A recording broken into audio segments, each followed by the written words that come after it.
It is time now for the Peter Chill 11 o'clock news for this Sunday night, April 19th, 2015. Good evening, everybody. I'm Peter Wiggins here. Are your 11 o'clock news at 9 0. Top story at 11 o'clock here on this Sunday night is Hillary Rodham Clinton has recalibrated her senses on issues such as same-sex marriage in her latest bid for the presidency in 2016. An overloaded boat, crowded with hundreds of desperate migrants, capsized and sank off the Libyan coast on Sunday, and what afforded appear to be a major maritime disaster is provoking new insistent calls on Europe to contain a humanitarian emergency. White House condemns ISIS video that purposely shows off killing of Ethiopian Christians in Libya. Miranda Lambert and Florida Georgia Line are both double winners at the Academy of Country Music Awards, as Lambert won both as songwriter and performer of Song of the Year, while FGL won a Vocal Duo of the Year. In St. Paul, Minnesota, authorities in Minnesota say they have got some arrests have been made in connection with their terrorism investigation to youth who have traveled attempts to Syria to fight with the militants, including an Islamic State group.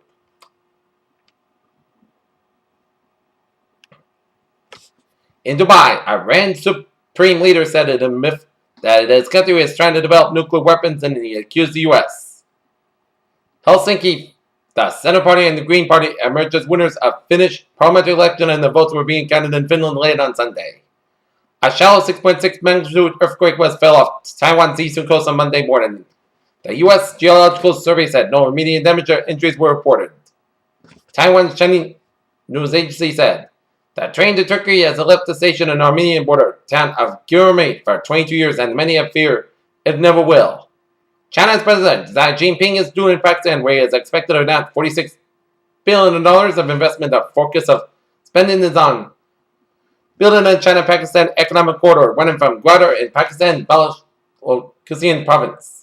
In Oklahoma City, Sunday, survivors, families, and officials marked the 20th anniversary of a truck bomb blast that took 168 lives and injured hundreds more. Officials say an unintended cookie fire sparked a Southern California wildfire. The city of Boston will be ready for the 119th running of the Boston Marathon beginning tomorrow, as the city will be sprucing up security, and towns and cities along the route will be doing the same. Police in Boston have arrested a man. They say he was wearing body armor and carrying a weapon, as the man was spotted Saturday afternoon near the helipad at the Boston University Medical Center.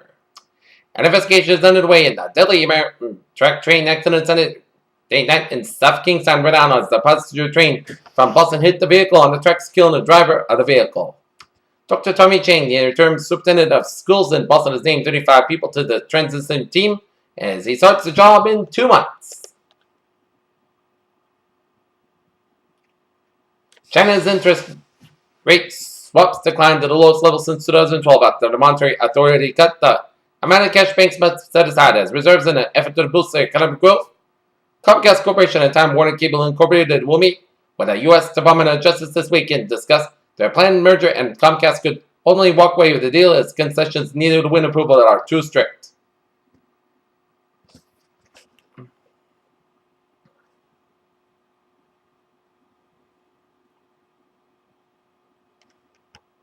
The color of the light has a significant impact on the way the brain's clock measures the time of day. Billionaire biz baron Elon Musk has shown a couple of board details about the latest effort of SpaceX had failed. I've reviewed data from 2 women's health initiative clinical trials revealing the varying effects of menopausal hormone therapy on the incidence of breast cancer over time.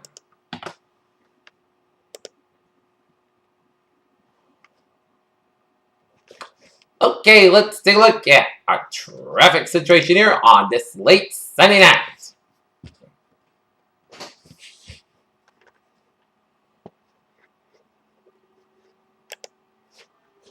And it shows smooth sailing outways, byways in New England there. And the only slow spot I can see is the Mass Pike and 395 in Auburn.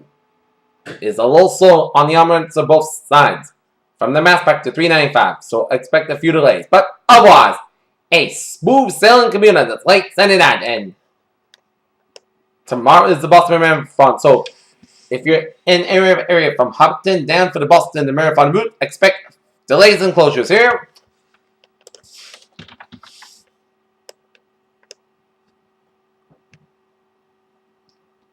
on the roads.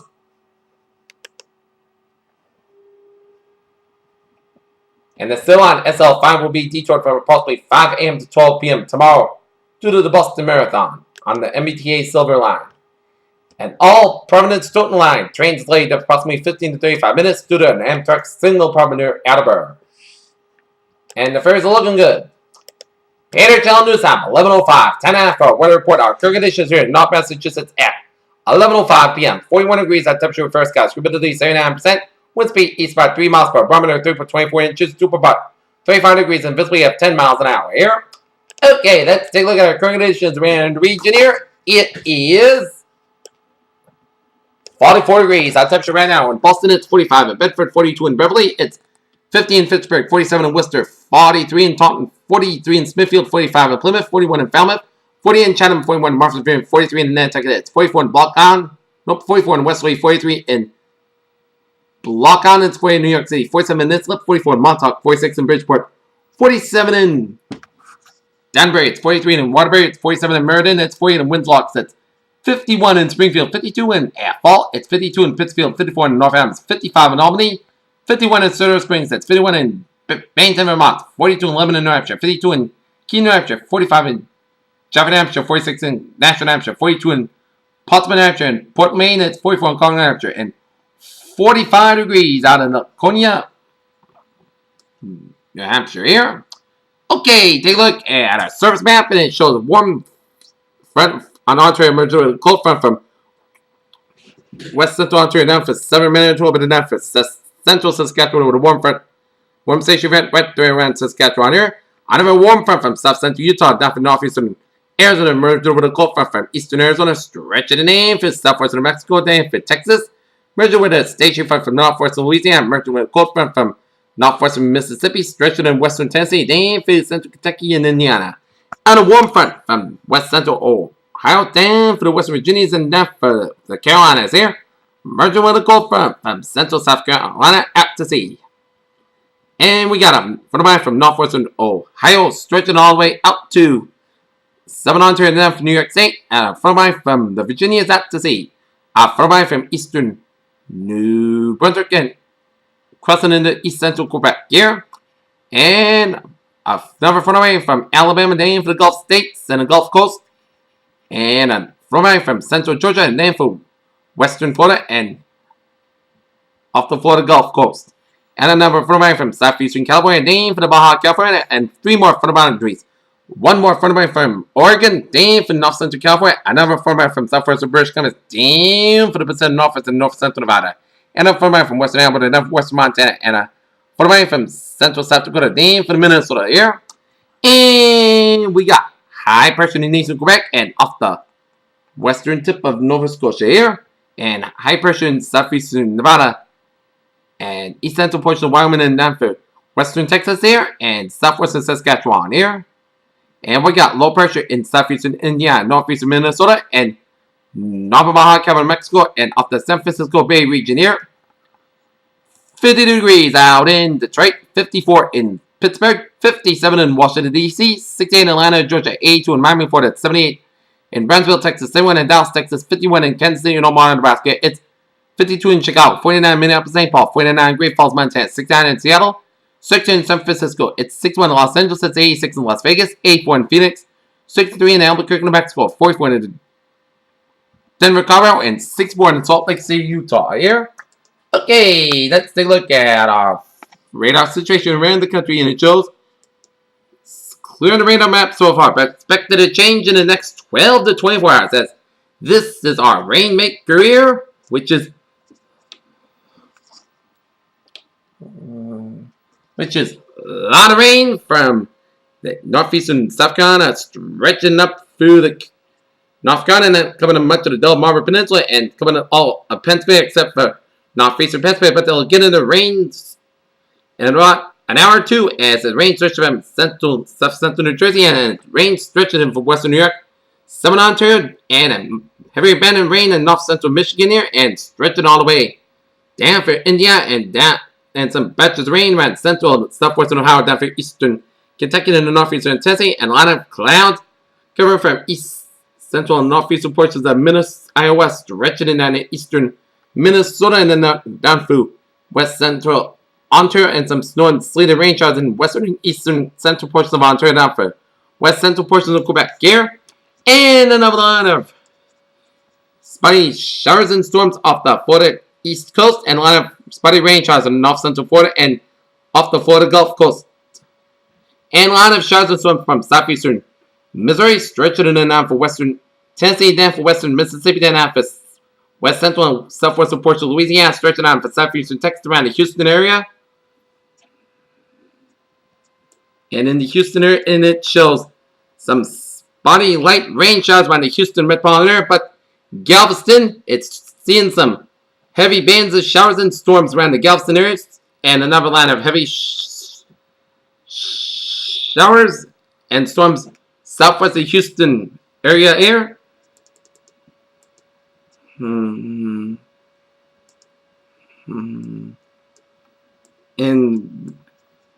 to the west, a spotty line of rain showers from El Paso, Texas, stretching in the southern and east central portion of Mexico. Some snow showers in the north central Mexico, and then stretching with some rain, sleet, and snow showers south central and central Colorado and west central portion of Colorado and eastern Utah. Snow, sleet, and rain showers around Wyoming, and spotty rain showers in south central and east central portions of Montana, and some spotty rain showers in central and eastern portions of North Dakota. Rain showers in west central portions of Nebraska, and some spotty rain showers in the Sierras of California, and some spotty snow showers in south central and south central portions of Manitoba, and some spotty rain showers in Saskatoon, Saskatchewan, and some spotty rain showers in east central portions of Alberta. Alright, take a look at rain showers in southeastern portions of Alaska here. Alright, let's take a look at satellite loop here, and it shows line of clouds coming from New England, stretching in for Florida, and stretching west to the Great Lakes and up in Minnesota and Iowa, and stretching up in Manitoba and down for Ontario, and another line of clouds from southern Missouri down for the mid-south region, and down for the Gulf states and southeastern Texas here, and a line of clouds from western portions of Mexico, and a line of clouds coming to much of the Four Quarter region and up in the northeastern portions of Nevada, and southern portions of Idaho, down in Wyoming, and up in the southwestern portions of Montana here. And a line of clouds from north central California down for the Sierras of California, and a line of clouds from western and northern portions of Washington State, up in the British Columbia, and up in the western and northeastern portions of Alberta, down for northern portions of Saskatchewan here. Oh wait, let's take a look at our forecast discussion around the country here. There'll be a slight risk of severe thunderstorms for parts of the southern plains, eastward to the southeast, and heavy rain possible for parts of the northern United States here. Upper level energy over the southern plains will merge with another area of upper level energy over the upper Mississippi Valley to form a close upper level low over the upper Great Lakes. By Tuesday, the storm will produce showers and thunderstorms over the southeast that will move northward to the southern New England Tuesday morning. That second area of showers and thunderstorms will develop over the lower middle Mississippi Valley and move eastward to the middle Atlantic southeast by Monday evening before moving off to the east coast by Tuesday. In addition, rain will be developed over the parts of the upper Mississippi Valley and Great Lakes and parts of the northern United States by Sunday evening, and will move eastward to the northeast by Tuesday morning. The light rain will linger over parts of the lower Great Lakes on Tuesday, while rain will develop over parts of the upper Great Lakes and upper Mississippi Valley. Elsewhere, weak upper level energy will aid in producing scattered areas of light snow over parts of the central Rockies on Sunday evening and the Monday morning. On Monday, weak moisture will surge northward from the Gulf of Mexico over the southern and central plains that will aid in the development of an area of snow and low elevation rain over parts of the Central Rockies that will move southeastward to the southern plains, becoming an area of rain by Tuesday morning. Additionally, moisture coming off the western Gulf of Mexico will aid in producing showers and thunderstorms over parts of the lower Rio Grande Valley and early on Monday into Tuesday. Here.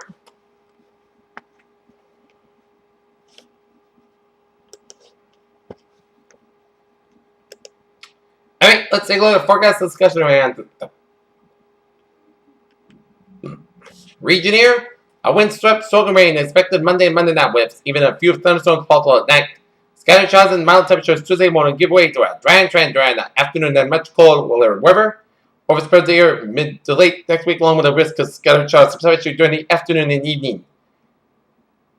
And the near-term forecast, southeast blow developing along the far north periphery of the approaching warm front, wherever it is, FX Marine Stratus Fog is suggested for high resolution HRR rep is uncertain as whether to not take the plunge until some ground truth is obtainable, which is not the case.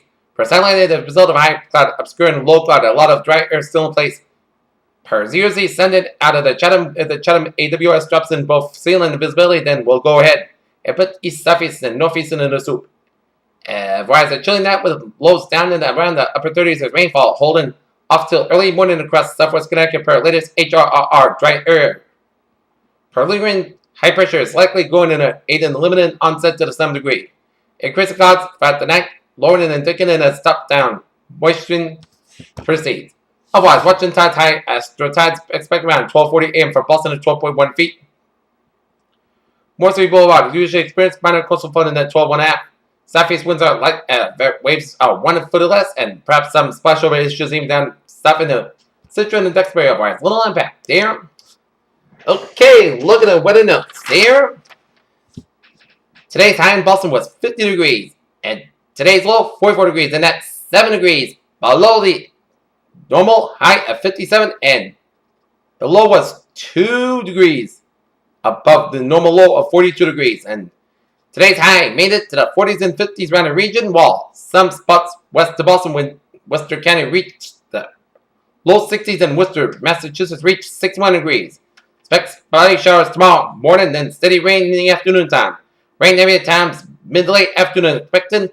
An estimate of the heaviest rain 3 to 8 p.m. in eastern Massachusetts and Rhode Island there. And wind increasing during the day, peak gusts up to 35 miles per hour. And tomorrow will be the Boston Marathon. And for 9 a.m., 10 a.m. in Hopkinton, there'll be a chance rain 46 degrees at 10 a.m. to 11 a.m. For a.m. in Natick, a chance rain 47 degrees. 11 a.m., 12 p.m. Wellesley, Newton, 47 degrees to 49 degrees with a chance to rain. 12 p.m. to 1 p.m. Newton to Brookline, 49 degrees with a chance to rain at 1 p.m. to 2 p.m. Brookline to Boston, 40 to 50 degrees with a chance to rain here.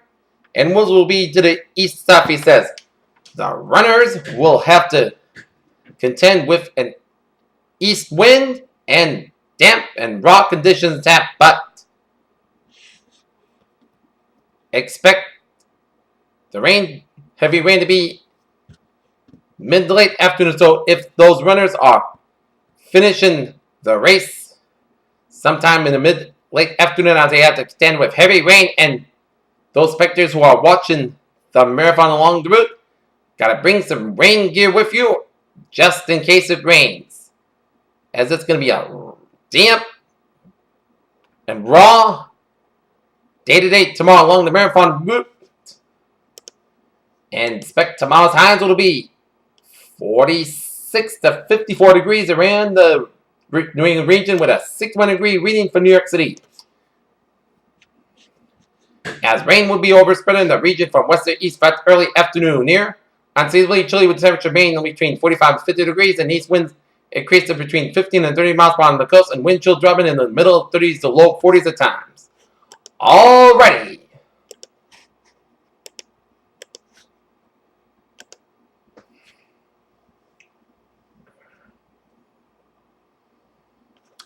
Let's take a look at the 7-day forecast. Goes like this.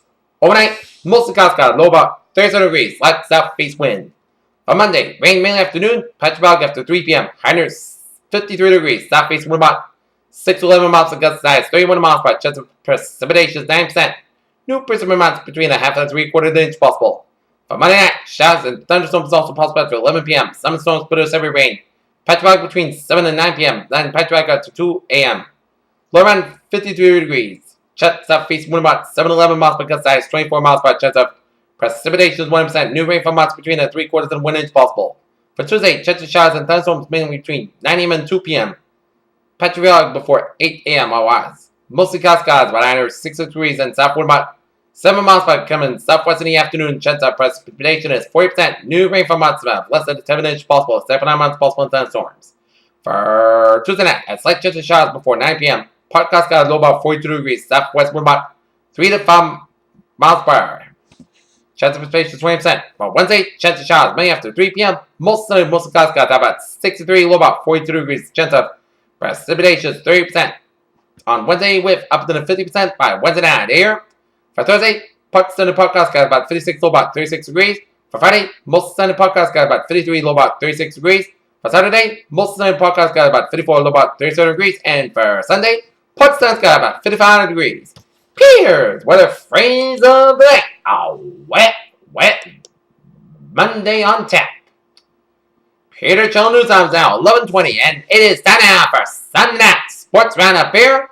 And let's start you off at Fenway Park, where the Boston Red Sox and the Baltimore squared off in their third game of a 4-game Patriots Day weekend series at Fenway Park here with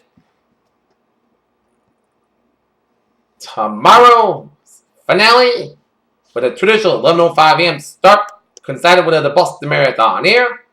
And today, in the top of the first of today's game, Orioles got off to a 2-0 start in the top of the first on a Adam Jones homer on a line drive left center field, and Jimmy Paredes and Adam Jones scores, makes it 2-0 Orioles there. And then in the bottom of the first, Hanley Ramirez homers on a line drive to left field, and Ramirez, Holton, Ortiz scores, and it's 3-2 Red Sox. But then in the top of the second, all Baltimore from now on as Ryan Fuddy homers on a line drive to center field, tied at 3-3 apiece, and then the Orioles would take the lead for good. In the top of the fifth, on Travis Snyder, single on a soft ground ball to second baseman Brock Holt, and Jimmy Paredes scores, and Chris Davis third, and Delmon Young the second is 4-3 in favor of the Orioles there. And then Manny Machado out of the second class fight at center field of Mookie Betts, and Chris Davis scores 5-3 in favor of the Orioles. And then in the top of the sixth, Baltimore Orioles sealed the victory in the top of the sixth at an Adam Jones double on a sharp line drive to center field of Mookie Betts. That scores Caleb Joseph, Everett Cabrera, and Jimmy Paredes scores as the Baltimore Orioles defeat the Boston Red Sox 8-3, as now they Sox now fall to 7-5 in the season here, as Justin Masterson will pitch the finale tomorrow morning at 11:05 a.m. while Wee Jun Chin on the mound for the Baltimore Orioles here. Okay, other scores around the NBA here. Nope, other scores around the Major Leagues here. Atlanta Braves over the Toronto Blue Jays 5-2. Detroit Tigers over the Chicago White Sox 9-1. New York Mets edge at the Miami Marlins 7-6. New York Yankees over the Tampa Bay Rays 5-3. Pittsburgh Pirates over the Milwaukee Brewers 5-2. Washington Nationals over the Philadelphia Phillies 4-1. Minnesota Twins over the Cleveland Indians 7-2. Houston Astros over the Los Angeles Angels 4-3. Kansas City Royals over the Oakland Athletics 4-2. San Diego Padres over the Chicago Cubs 5-2. And the Arizona Diamondbacks over the San Francisco Giants 5-1. Los Angeles Dodgers shut out the Colorado Rockies 7-0. Seattle Mariners over the Texas Rangers 11-10. And St. Louis Cardinals over the Cincinnati Reds 2-1. The Boston Celtics squared off against the Cleveland Cavaliers at Cleveland Harvard, game number 1 in the NBA Eastern Conference first round series.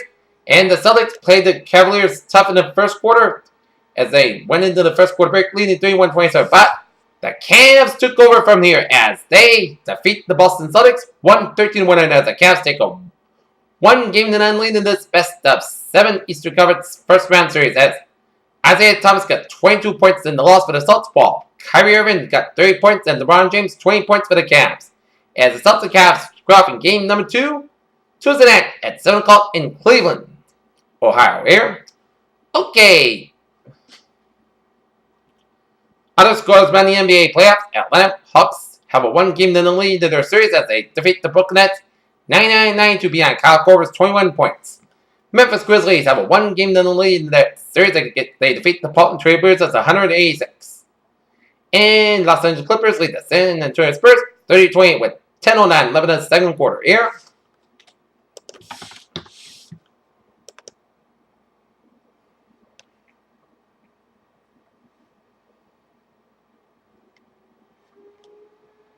Okay, take a look at NHL Stanley Cup hockey scores here in the Stanley Cup playoffs. Game number 3 up in Calgary. Calgary Flames leading the Vancouver Canucks 2-1 with 11:16 left in the second period here. A final overtime. New York Islanders defeat the Washington Capitals 2-1 as the Islanders take a 2-1 lead in that best of 7 series here. Chicago Blackhawks over the Nashville Redditors 4-2. The Blackhawks lead the series 2-1. And in Game 3, Montreal Canadiens beat the Ottawa Senators in overtime 2-1. As Montreal Canadiens have a commanding 3-0 lead at best of 7 series here. In MLS Soccer scores, New England Revolution defeat the Philadelphia Union 2-1, and the Portland Timbers over the New York City Football Club 1-0 here. Tim Tebow has made a roster move as the Philadelphia Eagles are expected to make Monday shot straight to the top of the chart. Says a lot of people might have been doing that if that was not true, but it is. As in Bristol, Tennessee, Matt Kenseth won a rain-soaked Food City 500 on Sunday at Bristol Motor Speedway in a green-white checker finish. Pau Gasol has been a target of Milwaukee Bucks defense since early in the season, but that has led to more opportunities for the Bulls guards. In Houston, Dirk Nowitzki was midst of his second-best shooting performance on the entire season Saturday night in Houston. In Boston, 1 year after capturing the Boston Marathon, where he ran alone for nearly the entire race to become the first American to win since 1983, Meb Keflezighi has come to attract the kind of vocabulary less common than probably the runners and the guns. Jim Furyk won the Heritage Open on Sunday for his first PGA Tour in nearly 5 years, as making birdies on both player holes to outlast Kevin Kisner at Hilton Head, South Carolina, as Furyk and Kisner finished 72 holes tied at 18 under 266.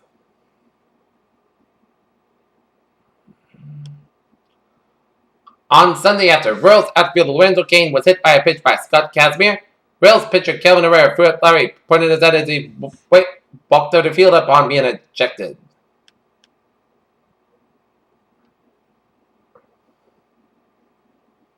In Chicago, a person familiar with the situation said that the Chicago White Sox are calling up prize pitching prospect Carlos Rodon from AAA Charlotte and will work out of the bullpen at least for now. And that's going to be it for the Peter Channel 11 o'clock news on the Sunday, April 19th, 2015. I'm Peter. Have a good night, and I'll see you tomorrow morning with a more important good night tomorrow morning.